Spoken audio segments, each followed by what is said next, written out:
Hello and welcome to How to Login. It's your host back again with yet another interesting tutorial video. In this video, I'm going to teach you how you can log in to your Fifth Third Mortgage account. Go ahead and open the Chrome or Edge browser on your PC and go to Google. Now in the Google search bar, search for Fifth Third Bank Mortgage Login.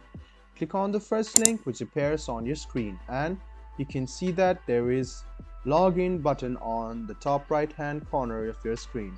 Tap on it and this portal will open up.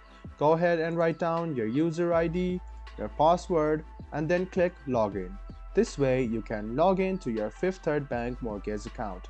You can choose the type of banking you use, either online banking, commercial banking. Press go to login while using your commercial banking and it will lead you to another portal where you can write down your user ID, your password, click login and then log in to your commercial account. So if you have forgotten your password, click forgot your password and then you can change your password quite easily.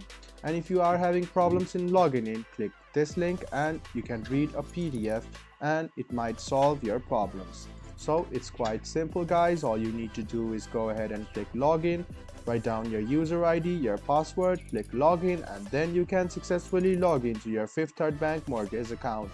If you have not created an account, click first time user, register and then you can create yourself a Fifth Third Bank mortgage account. I hope this video was helpful for you. If you still have any kind of confusion, please do mention us on the comment section down below. Like the video, subscribe to the channel and do hit the bell button for more. Hope to see you in the next video as well. Until then, goodbye, take care and make sure you enjoy.